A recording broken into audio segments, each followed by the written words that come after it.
Surviving Infidelity. I warned her. My ex, 29 female, and I, 29 male, met in college in 2013. I was 23 and she was 22. We became fast friends and eventually we developed feelings for each other and became a couple a year later. It was a great relationship and I don't regret it.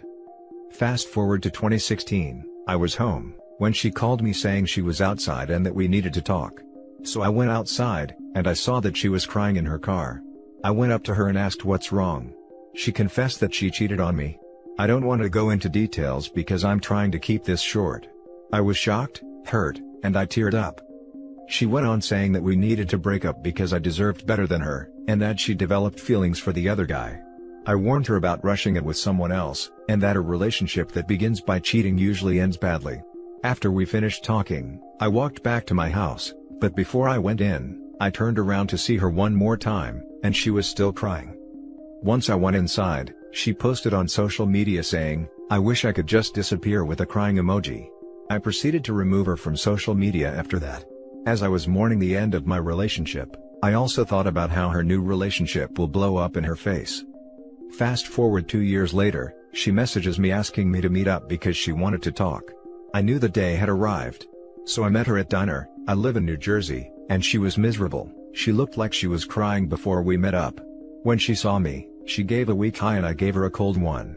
This surprised her and got teary-eyed. I started by asking her what she wanted to talk about. She started saying that her and the affair partner broke up 2 weeks ago, and admitted that the relationship with him was horrible. It turns out he was a narcissist, who emotionally abused her. She also admitted that the guilt of what she did to me never went away, and that I was right. She then noticed my emotionless expression and turned away saying, "You used to be so happy and silly. It hurts seeing you like this, and I know it's my fault because of my bad, selfish, and dumb decisions." She went to say, "I'm sorry for everything. I thought about you every day for the past 2 years." She then said, "Not only did I ruin us, but I lost my best friend. You were my best friend and I ruined that." She started crying again saying, "I'm not here to get back together because I don't deserve that, and I have no right to ask that." I proceeded to say that, "It's true you that don't deserve me." It gets quiet and she turned away again. She then said that she missed me and that she missed me for 2 years, then she asked me to be friends again. I told her I can't promise anything. She starts crying for the final time and I left the diner. As I was walking out, I turn over and she's still crying. How history repeats itself. In the end, cheating ruins the cheater and the victim. Never cheat. It's usually never worth it. Thanks for reading. Now for the top comments. That is the thing that the cheater can never understand. She went on saying that we needed to break up because I deserved better than me, and that she developed feelings for the other guy. I warned her about rushing it with someone else, and that a relationship that begins by cheating usually ends badly. She was right. You did deserve better. And even after you broke up with her, you told her that it would likely end badly. The thing that gets me is, 2 years later she decides to value your friendship? What friendship is there of any value? I have friends on Facebook that have shown me more consideration than this person has to you. Consequences suck, but they are all on her and by her choices.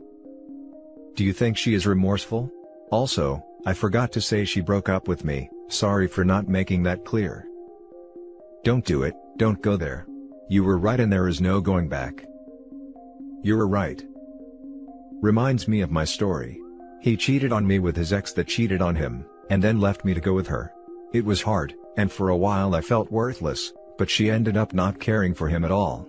It didn't feel good for me at all, but I just knew I was right. Cheating never goes right and it always blows up in your face. You can't escape karma, and what you put out into the universe will always come back to you, good or bad. I'm sorry that happened. No one wins with cheating. What really sucks for her is not only did she blow her relationship with you, she probably exhausted herself trying to make her relationship with a fair partner work. What's amazing to me is how much a wayward spouse will pour into a relationship with AP, to prove to themselves that leaving the betrayed spouse was the right thing to do, as evidenced by her new and great relationship with the one. What's really amazing is that she actually hoped you would be waiting for her to stroll back into your life, and come and take the pain of this new breakup away. The audacity of some people. Now for the next story. Update: divorced finally, and affair partner's parents called me. Original post. I made another post on a different sub. Going through the comments, someone recommended here. I don't know if I'm ranting or what, but here it is. D-Day was a year ago today. I found nudes between him and his now girlfriend in our shared email. We've been separated since. I just moved into a new place with my kids after living with my parents for so long. Divorce is still pending and it's been hell, but that's not what this is about. Basically, after a lot of meetings between our lawyers, it's gotten to the conclusion once we are divorced, we will be selling our house. I know he's not happy about it since he had just moved his new girlfriend in there and was ready to play house. Anyways, I met her for the first time. I went over to the old house to get the last of my kids' things. I guess they wanted to tell me as a couple, that I will be having full custody because they'll be moving back to my husband's hometown in March. He'll agree to whatever the child support is. It's the least he could do for me. Gee thanks.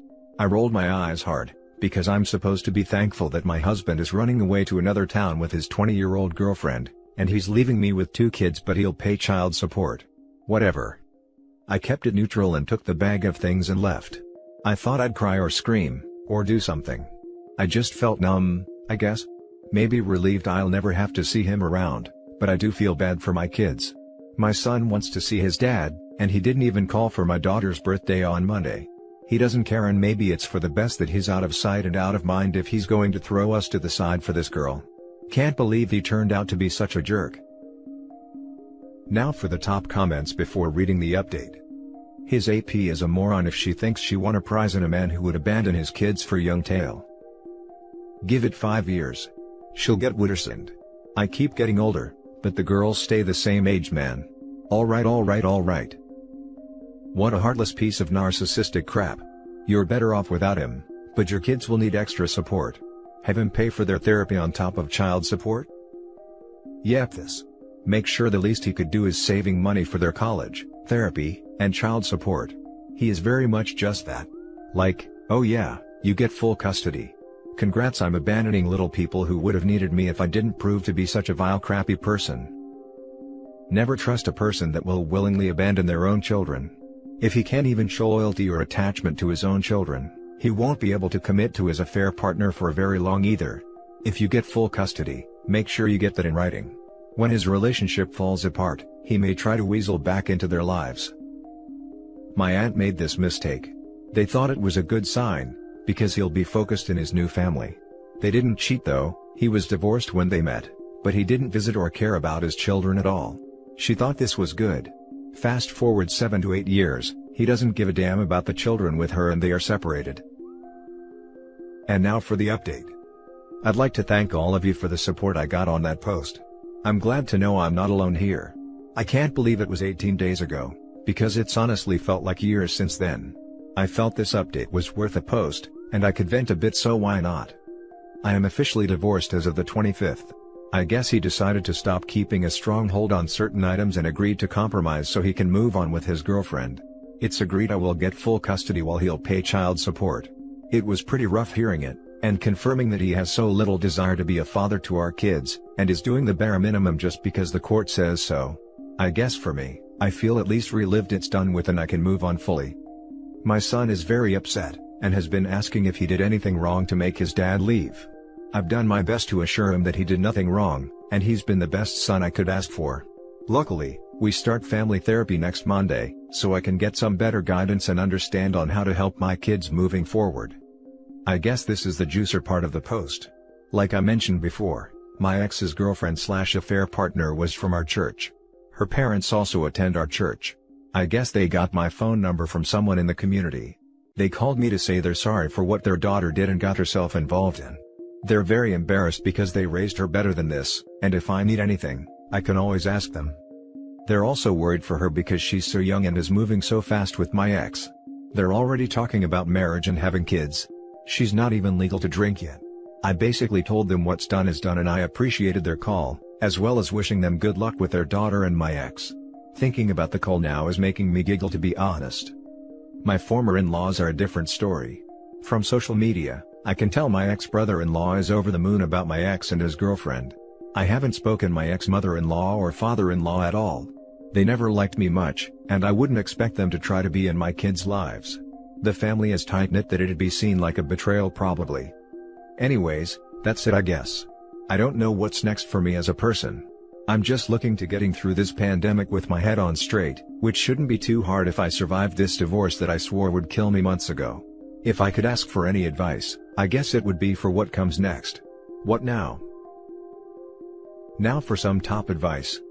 My son is very upset and has been asking if he did anything wrong to make his dad leave. This is truly heartbreaking. The innocents are hurt the most. Good for you to arrange counseling for kids. Take care. I have to sit down and have the talk with my 6-year-old in the next couple of weeks with her therapist as well. I'm so terrified of her internalizing it like that. That line made me tear up. I feel your pain on this one. There's no easy way to have these conversations, and no way to make it easier for them. It's a tunnel that their little train just has to chug through, but we can help with hugs, cuddles, and as many reassurances as we can possibly give them. Eventually, they will come through on the other side into the sunlight. Or starlight. The only reason UX brother-in-law is over the moon about it, is because she's young and he thinks UX is cool for being with a teenager. It's sad really. I don't understand how someone could do that. If one of my brothers cheats on their wives and, even worse, abandons their children, I want them disowned. They, my brothers and their freaking mistresses, shall never ever show their freaking face to me and my parents ever again. I see it. The cancer cut itself out and you get money from the operation. Now you can improve the lives of your kids while he can go to hell for anyone cares. Proud of you for doing what you had to and holding it together. Wonderful mom. Any man with an iota of common sense will see that incredible potential in. Wish you the best of luck. Now for the last story. How do I properly end it with my wife while we're trying for a child? Male 32, female 31. We've been married for 9 years. We married way too young and really quickly. Out of 9 of those years, I've been unhappy for around 3. When I finally shared how I felt, we decided to take marriage counseling. We were advised to do something that would make both of us satisfied and happy in our relationship. She had been wanting a kid for a while and I had been open to the idea, so we've been trying a lot around her ovulation period. Intercourse has come to the point where it feels like a chore I have to complete 3 times a month. Last time we did it was in November, and she wanted to start trying again this week. I know this is something she desperately wants and I'm very open to having a child, just not with her. I've tried to leave in the past, around 2 years ago. It wasn't pretty, and she broke down and begged me to stay. I think it's unfair to the both of us if I keep trying, and going to counseling if I know we're at a dead end. There's always something that's happening that backtracks my design. A birthday, holiday, milestone, always something. Our 10th anniversary is next month on Valentine's Day. I know, very cliché. I don't want to end it before because we've been talking for years about this day, but I don't want to do it after because I will feel like a fraud. I love her, but I am no longer in love with her. All of our conversations and emotions are dead. Neither person has done anything to each other that was cruel or anything like that. I just feel like counseling isn't working and that this marriage is over. I can just imagine how she will try to get me to stay, and it sucks because she's really trying for a child and desperately wants one right now. Now for the top advice. We were advised to do something that would make both of us satisfied and happy in our relationship. She had been wanting a kid for a while. Oh good God. Stop having intercourse with her and end it today. Our relationship sucks, let's have a baby, is the worst idea ever and always makes things worse to the point where it's a common trope. Are you completely unaware of that, or did you just think that your relationship was different? Saw this with close friends. Sadly, the one that will suffer the most will be the kid. Speaking as the kid, I can confirm this is true. I had a best case scenario where they realized their mistake, and proceeded with the divorce before I was even born. However, spending your entire life being the only reason 2 people that hate each other can't fully move on, sucks. You do it today. Please do not keep having sex with her, and risk bringing a child into the world this way. Pack your things. Stop reading responses. She deserves all the time you can give her to start over. Agreed. Do it ASAP and stop having intercourse. I think you both took something the therapist said and ran way too far out the ballpark with it, haha. They likely meant something like date night to reconnect, not having a baby. I can't imagine any therapist thinking a baby will fix a failing relationship. It never does. It just makes people feel even more trapped, and it doesn't magically fix everything.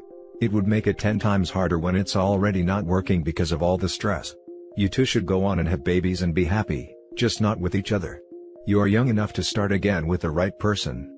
People change a ton from 20 to 30, so don't be hard on yourself. I've been in your situation too and I'm glad I made that call. I've tried to leave in the past, around 2 years ago. It was pretty and she broke down and begged me to stay. I think it's unfair to the both of us if I keep trying and going to counseling if I know we're at a dead end. There's always something that's happening that backtracks my design. A birthday, holiday, milestone, always something. Our 10th anniversary is next month on Valentine's Day. I know, very cliché. I don't want to end it before because we've been talking for years about this day, but I don't want to do it after because I will feel like a fraud. These aren't the real reasons. These are the excuses you make to postpone what you are scared of doing. Go to a lawyer as soon as possible. Get the process started. Stop making excuses so you don't have to actually do something. And stop sleeping with your wife before you completely mess up your life. I'm honestly scared.